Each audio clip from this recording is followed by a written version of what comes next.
Sathine, comment.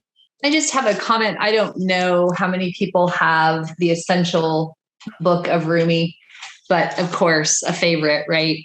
And he says this rain weeping and sun burning. I just underlined this yesterday. Twine together to make us grow. Keep your intelligence white hot and your grief glistening, so your life will stay fresh. Cry easily like a little child. Great. I'll read another bit of Rumi.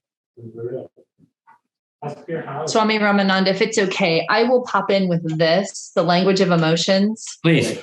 I don't have a lot of emotional fluency. It wasn't safe in my family. My parents didn't have it. And it's been so helpful to learn it's by Carla McLaren. So if anybody else is on that same path, I have found that an incredible resource for me. Great. I did a lot of work. There's a book I'll recommend called The Wisdom of the Dark Emotions. Miriam Greenspan. A great book. Even Thich Nhat Hanh writes beautifully about the emotions. Here's another Rumi What was her poem. name? Marian Greenspan? Miriam. Miriam with an M. Greenspan, just like it sounds. Thank you. The Wisdom of the Dark Emotions. Here's another Rumi called The Guest House. I'm only going to read part of it. A joy, a depression, a meanness, some momentary awareness comes as an unexpected visitor. Welcome and entertain them all, even if they're a crowd of sorrows who violently sweep your house empty of its furniture. The dark thought, the shame, the malice, meet them at the door laughing, invite them in. Be grateful for whoever comes, because each has been sent as a guide from beyond. The Guest House from Rumi. Thank you, Sathine, for prompting that. So if it's difficult for us to work with our own emotions easily, then that's why there's a therapist. But a good friend who will listen is also a good therapist. And when we grow in our own mindfulness, we can be a therapist to our own minds. Just listen to them, inquire into them with compassion, with caring, right, to create a safety. And then the energy of the emotion releases, and then it's possible to analyze, to look into it. Like, remember the story I told last Thursday?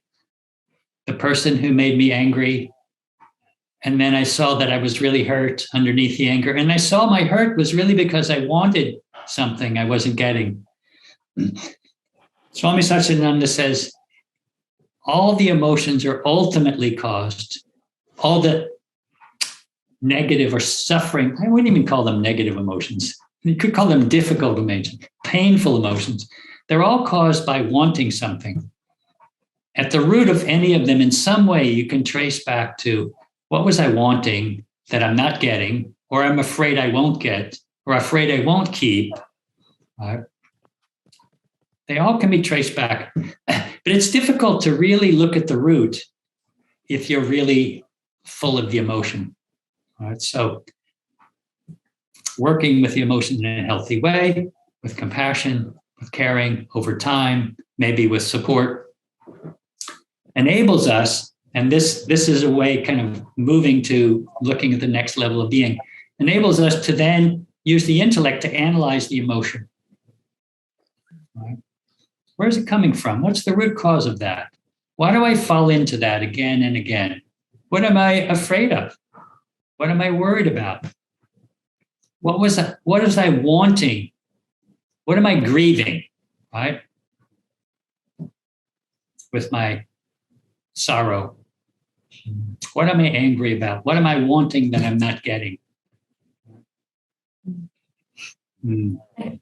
Yeah, interject something here. I have I have been very fortunate to be aware of nonviolent communication for a couple of, close to a couple of decades now, and that's, they talk about emotions that are related to met needs and emotions that are related to unmet needs. And that you really put up a good point here. When you're fearful that the need will not be met, I mean, it maybe triggers more anger. And, if you're afraid a precious need will not be met, your senses become more elevated. And I just know that nonviolent communication for me, just similarly to you, Sathine, has been such a incredible map for me in my intellect. Yeah. So, yeah. Agreed. Anyone that feels like that could be useful. NVC, sometimes called nonviolent communication. Such a skillful way of working with nonviolence in communication. Go ahead. I was just going to say, I've thought about this a lot, like their intellect, observations, feelings, needs, and requests. And I've thought about them, I've thought about them in terms of the koshas as well, that there are observations that you meet on your physical, like energetic level, and then your feelings, your needs, coming into more of your, I don't know, maybe Vijnanamaya Kosha, and your requests when you're really clear. I don't know. I've thought about it. It's not coming to me right now, but no, but they definitely impact on different levels of being. All the practices work that way. Any holistic practice probably touches in some way or works in some way with the different levels. Wow. Let's look at the intellectual level. Well, one more question about the sensory emotional mind. Can you, and I sort of ended with this, can you trace back to some belief? Can we ultimately find what belief or thought or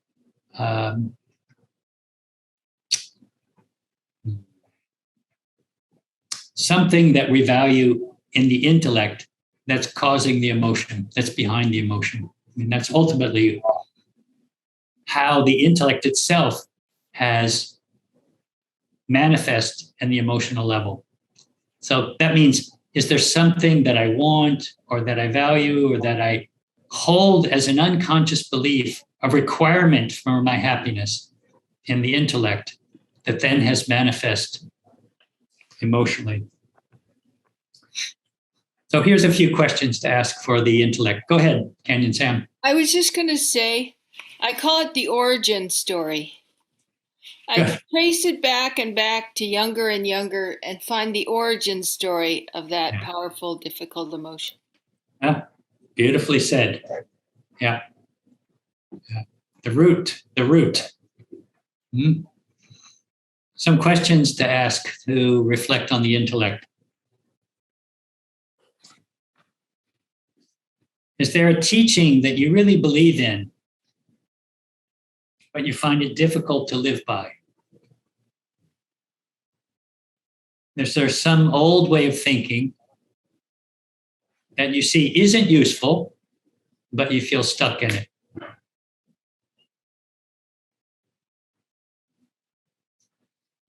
Is there some major lesson that you seem to be learning in this lifetime?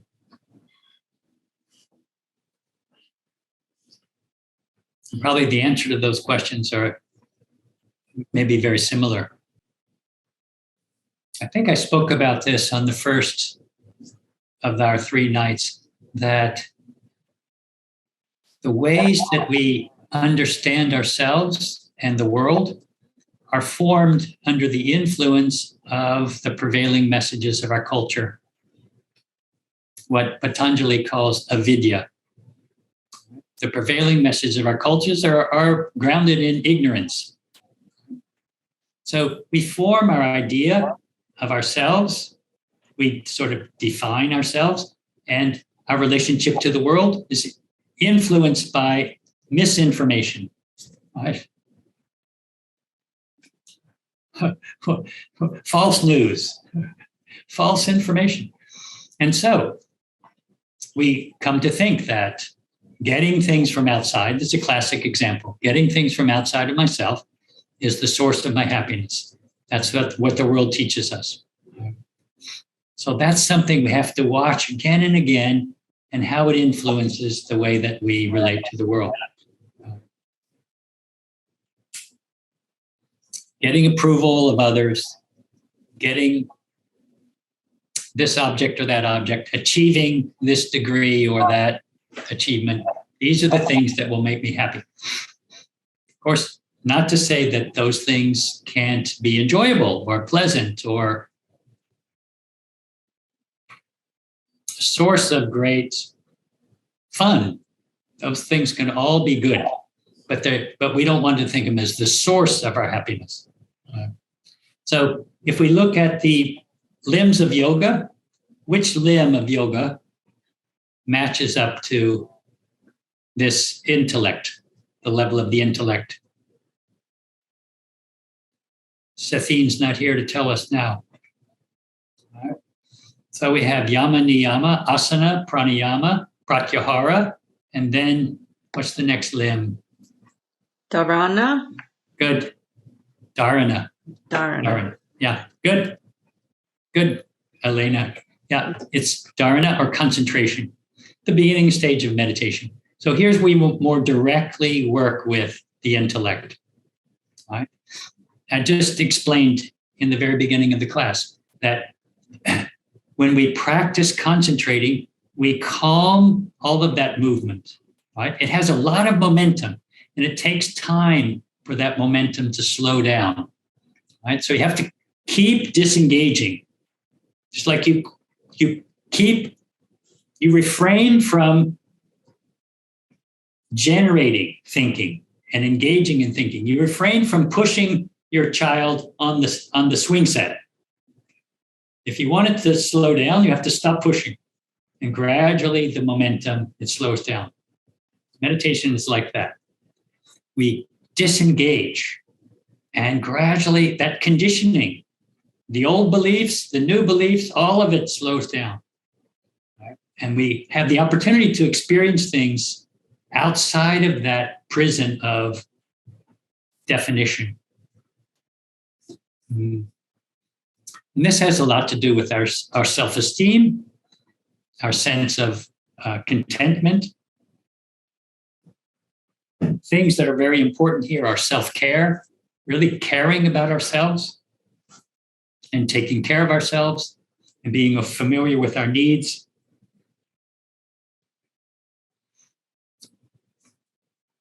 But a meditative practice is so important because of the way it develops this separation from the thoughts and allows us to experience things differently. We get a taste of a sense of natural contentment. And it's through repetition. The subconscious impressions in the mind got ingrained there through repetition over time. All the commercials that tell you if you get this or that, you'll be happy, right? How many ways, in so many different ways, over many years, the messages of our culture ingrained in us these ideas. Right? So now we're replacing old ways of thinking with new understanding, with wisdom, with teachings. And this is how you rebuild the intellect or the subconscious mind even. You restructure the subconscious mind. It's like replacing the old foundation in your house that's not working anymore. Right?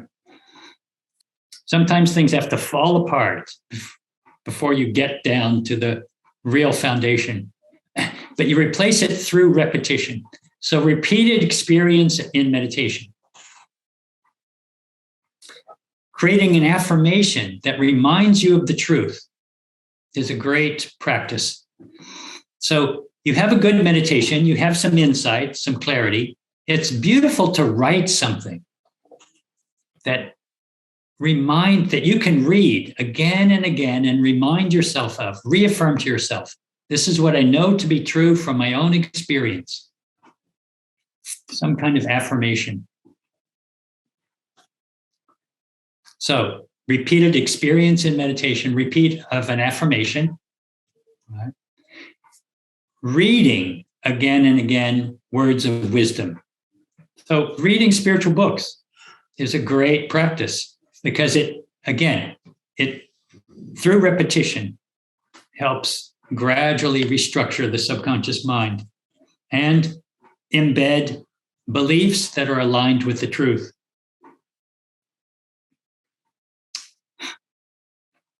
Analyzing is a function of the intellect, to analyze our emotions and analyze our reactions, analyze our behavior. A simple practice, some of you know from studying the Yoga Sutras, when you see the mind obsessing over some negative way of thinking, you can inject a more positive way of thinking.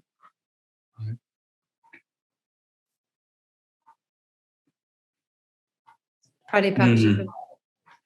Go ahead. Pratipaksha bhavana. Pratipaksha bhavana. That's it, exactly. Yeah. Yeah. I'm sorry this is turning out to be so lecture-oriented. I thought that I would save more time for us to divide into small groups and talk with each other.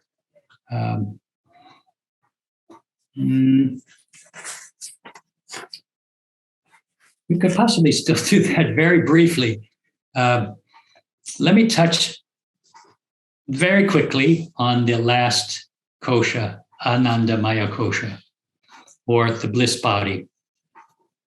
So it's an interesting thing. How do I experience the Ananda Maya Kosha? Right? So from our spiritual practice, we may get a taste of it. Right?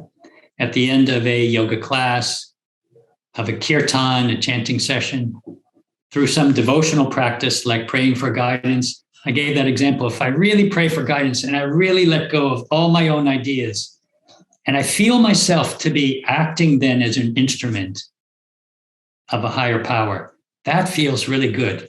Now I'm kind of, you could say, I'm aligned with a higher will. That feels really good. Love. Anytime there's a real unconditional love, you are aligned with a higher will, with the natural movement of love that's meant to flow through the heart. You hear sometimes people say, I feel like I'm in the flow.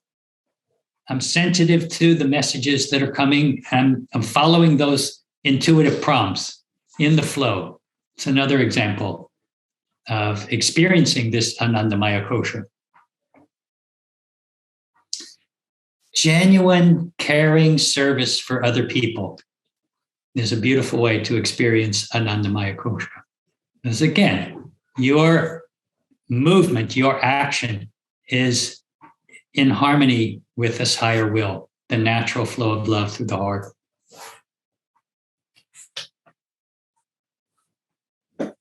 So if you know of things that help you experience that, can you do them more often? Maybe singing is an example. It brings you great joy. Dancing, right? Some years ago, one of our staff members, one of our residents got married, and we danced at the end of her wedding party, and it was so much fun. And, I don't dance very often. I don't go to dance parties or clubs or anything, but I saw, wow, dancing could be this pure expression of joy. Wow. So anything that feels like this beautiful expression of joy, wow, can we do it more often? For me, it's the Frisbee. I love to play with the Frisbee. I was a dog in my past life, and I never tire of chasing the Frisbee. Yeah. If you don't throw it to me, you throw it away from me, I like it better because I have to run after it. Right? Mm. So if something brings you great joy or great peace, or you feel great love, can you do it more often? Oh. Gardening and nature. Gardening and nature. We used to have, I don't know if you ever, did you teach postpartum yoga here, Sarani? Yeah. Annie, one of our Sangha members, used to come hold the babies for the mothers during the postpartum yoga. And there's a taste of Anandamaya Kosha. She still thanks me for that. Yeah, She just adored it. Just come spend time with the babies. They got it. They're there. They're there already. That's why nature is so healing also.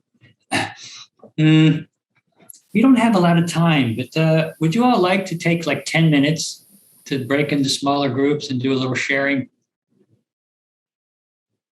And what I'd suggest is just take a moment now, just think about something that you might share. Anything, any insight you got, any step that you might take, anything you'd like to share. There's nothing important, nothing that you should share. And I'll create breakout rooms. So while I'm creating them, you think about something you'd like to share. But, something that was an insight or an inspiration or some idea you got. Yeah.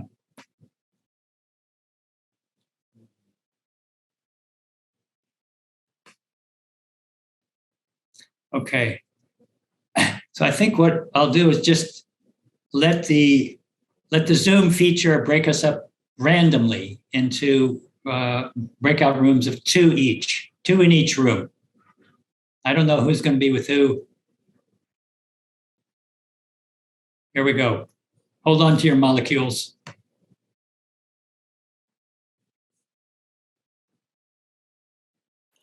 Oh. Oh. Hello. Hello.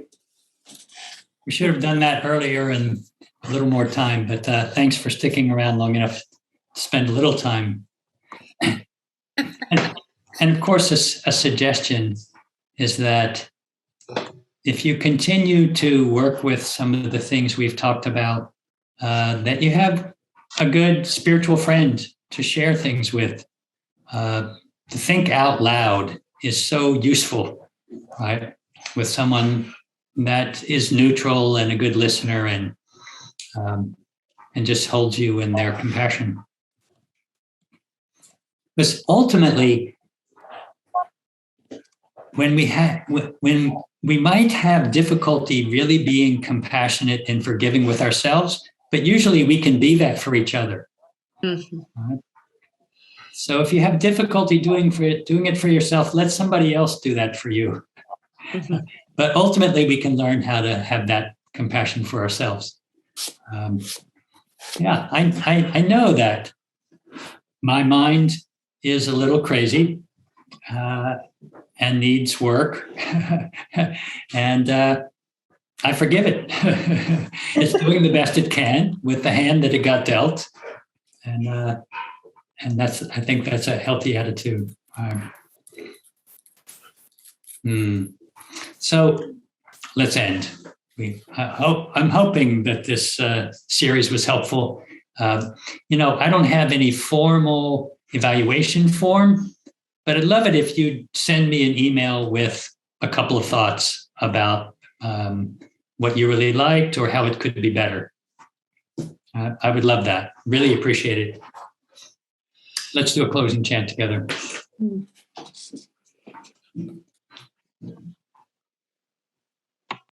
And let's actually feel that we're sharing whatever benefit, whatever healing we've been receiving, that we're sending that peaceful, healing energy outward through the heart. Loka samasta tukino bhavantu. Loka samasta tukino bhavantu. Loka samasta sukino bhavantu. May the entire universe be filled with peace and joy love, and light. Jai Sri Satguru Maharaj Ki Jai.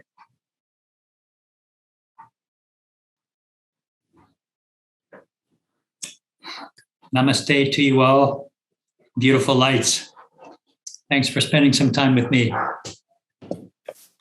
Thank you. Thank you. Thank you, everyone. Thank you, Jackie. I didn't get to say that. Thank you.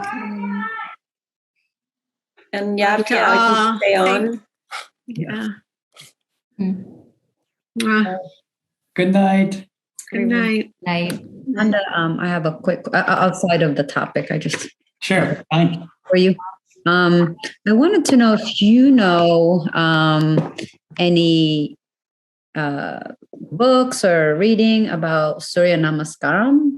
I'm doing a workshop with my own ideas, but I would like to confer with some, origin or or have you written somewhere about it? I can study and kind of.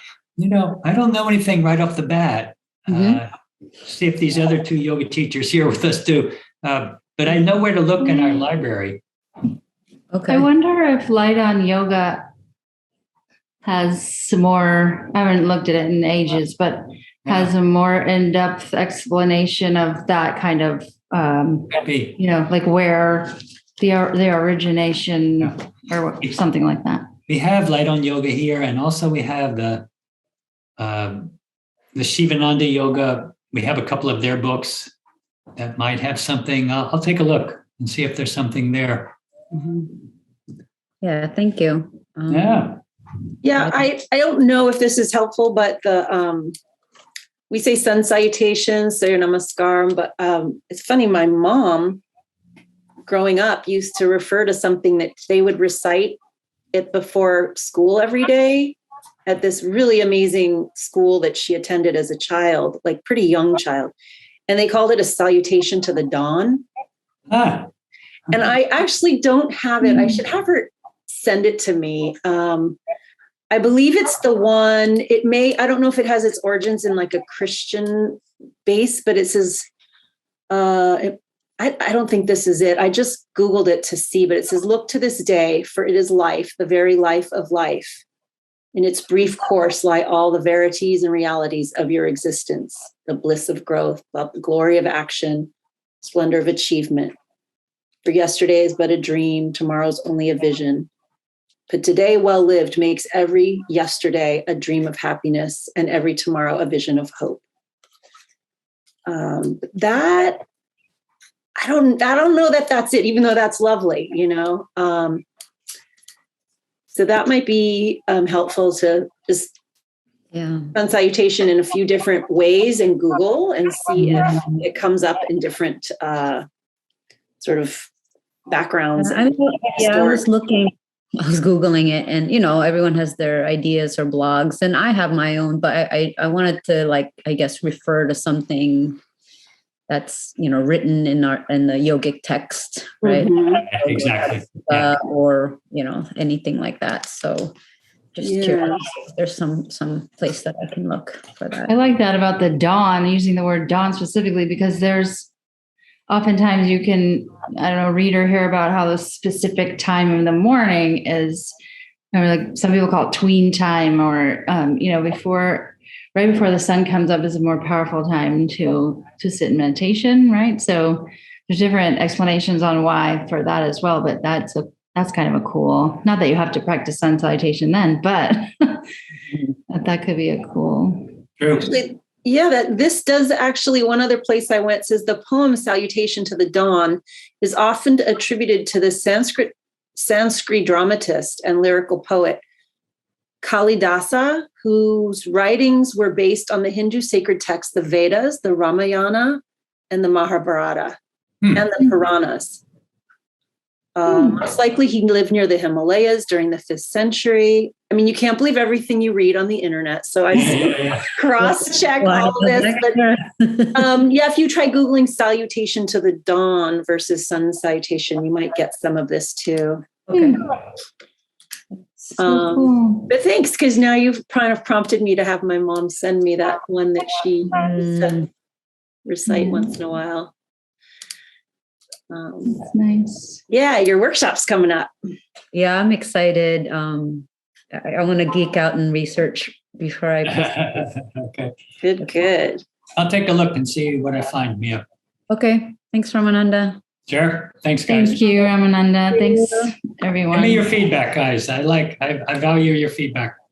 Okay. Well, I wanted to say right off the bat, if you don't mind, the questions are just so helpful. The fact that you sent the questions has really been a huge boost for my practices. So thank you. But yes, I would love Agreed. to see. I agree. I really like the handouts that you sent before. And yeah, it's just really nice reference. I can reference it during the week. I did a lot this week and last.